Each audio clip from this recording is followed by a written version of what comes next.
अथ द्वितीयोऽध्यायः। दूसरा अध्याय। भगवान शिव और दक्ष प्रजापति का मनोमालिन्य।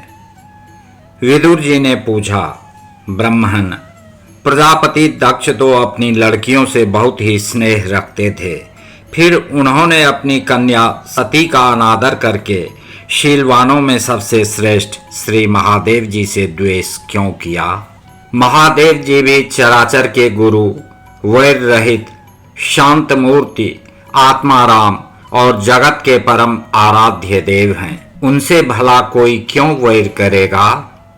भगवान, उन ससुर और दामाद में इतना विद्वेष कैसे हो गया, जिसके कारण सती ने अपने दुष्त्यज प्राणों तक की बलि दे दी? यह आप मुझसे कहिए। श्री मैत्रेय जी ने कहा, विदुर जी, पहले एक बार प्रजापतियों के यज्ञ में सब बड़े बड़े ऋषि, देवता, मुनि और अग्नि आदि अपने अपने अनुयायियों के सहित एकत्र हुए थे। उसी समय प्रजापति दक्ष ने भी उस सभा में प्रवेश किया। वे अपने तेज से सूर्य के समान प्रकाशमान थे और उस विशाल सभा भवन का अंधकार दूर किए देते थे। उन्हें आया देख ब्रह्मा जी और महादेव जी के अतिरिक्त अग्नि पर्यंत सभी सभासद उनके तेज से प्रभावित होकर अपने अपने आसनों से उठकर खड़े हो गए। इस प्रकार समस्त सभासदों से भली भांति सम्मान प्राप्त करके तेजस्वी दक्ष जगत पिता ब्रह्मा जी को प्रणाम कर उनकी आज्ञा से अपने आसन पर बैठ गए। परंतु महादेव जी को पहले से ही बैठा देख तथा उनसे अभ्युत्थानादि के रूप में कुछ भी आदर न पाकर दक्ष उनका यह व्यवहार सहन न कर सके। उन्होंने उनकी ओर टेढ़ी नजर से इस प्रकार देखा मानो उन्हें वे क्रोधाग्नि से जला डालेंगे। फिर कहने लगे, देवता और अग्नियों के सहित समस्त ब्रह्मर्षिगण मेरी बात सुने।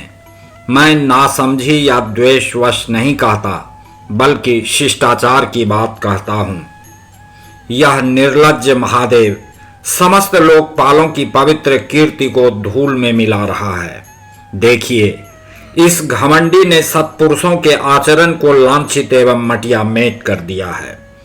बंदर के से नेत्र वाले इसने सत्पुरुषों के समान मेरी सावित्री सरी की मृग नयनी पवित्र कन्या का अग्नि और ब्राह्मणों के सामने पानी ग्रहण किया था, इसलिए यह एक प्रकार मेरे पुत्र के समान हो गया है।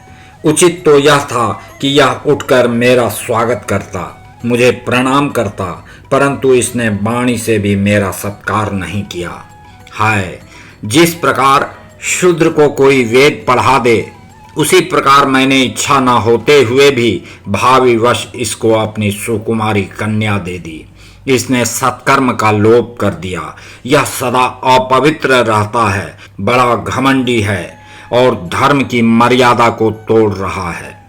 यह प्रेतों के निवास स्थान भयंकर श्मशानों में भूत प्रेतों को साथ लिए घूमता रहता है। पूरे पागल की तरह सिर के बाल बिखेरे नंग धड़ंग भटकता है, कभी हंसता है, कभी रोता है। यह सारे शरीर पर चिता की अपवित्र भस्म लपेटे रहता है। गले में भूतों के पहनने योग्य नरमुंडों की माला और सारे शरीर में हड्डियों के गहने पहने रहता है। यह बस नाम भर का ही शिव है, वास्तव में है पूरा अशिव, अमंगल रूप। जैसे यह स्वयं मतवाला है, वैसे ही इसे मतवाले ही प्यारे लगते हैं। भूत प्रेत प्रमथ आदि निरे तमोगुणी स्वभाव वाले जीवों का यह नेता है। अरे, मैंने केवल ब्रह्मा जी के बहकावे में आकर ऐसे भूतों के सरदार, आचारहीन और दुष्ट स्वभाव वाले को अपनी भोली भाली बेटी ब्याह दी। श्री मैत्रेय जी कहते हैं, विदुर जी, दक्ष ने इस प्रकार महादेव जी को बहुत कुछ बुरा भला कहा, तथापि उन्होंने इसका कोई प्रतिकार नहीं किया। वे पूर्ववत निश्चल भाव से बैठे रहे। इससे दक्ष के क्रोध का पारा और भी ऊंचा चढ़ गया और वे जल हाथ में लेकर उन्हें शाप देने को तैयार हो गए। दक्ष ने कहा, यह महादेव देवताओं में बड़ा ही अधम है। अब से इसे इंद्र, उपेंद्र आदि देवताओं के साथ यज्ञ का भाग ना मिले। उपस्थित मुख्य सभासदों ने उन्हें बहुत मना किया, परंतु उन्होंने किसी की ना सुनी। महादेव जी को शाप दे ही दिया।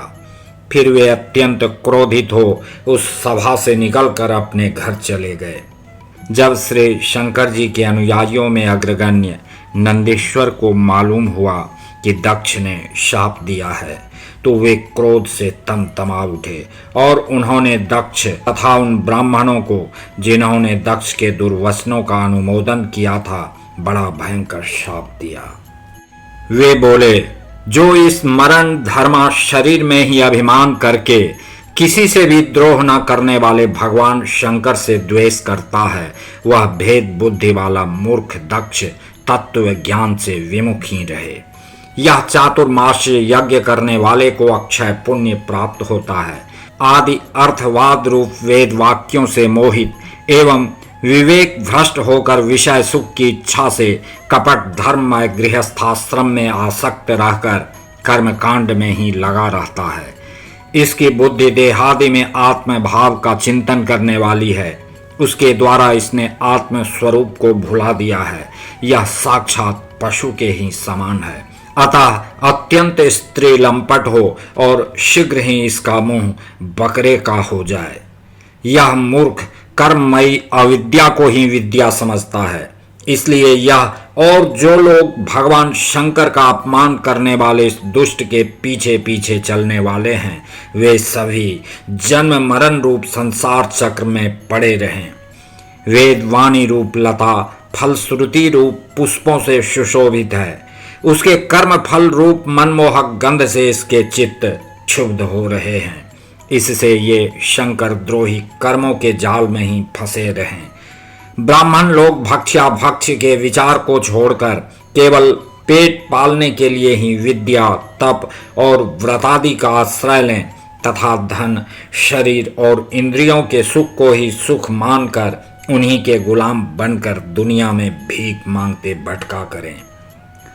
नंदीश्वर के मुख से इस प्रकार ब्राह्मण कुल के लिए शाप सुनकर उसके बदले में भृगु जी ने यह दुस्तर शाप रूप ब्रह्मदंड दिया। जो लोग शिव भक्त हैं तथा जो उन भक्तों के अनुयायी हैं, वे सत शास्त्रों के विरुद्ध आचरण करने वाले और पाखंडी हों। जो लोग शौचाचार विहीन मंद बुद्धि तथा जटा राख और हड्डियों को धारण करने वाले हैं, वे ही शैव संप्रदाय में दीक्षित हों, जिसमें सुरा और आसव ही देवताओं के समान आदरणीय हैं।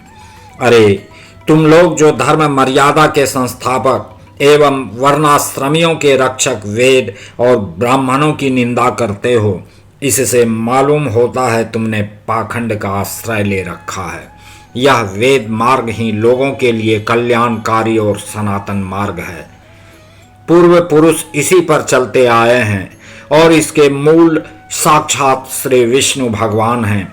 तुम लोग सत्पुरुषों के परम पवित्र और सनातन मार्ग स्वरूप वेद की निंदा करते हो, इसलिए उस पाखंड मार्ग में जाओ जिसमें भूतों के सरदार तुम्हारे इष्ट देव निवास करते हैं।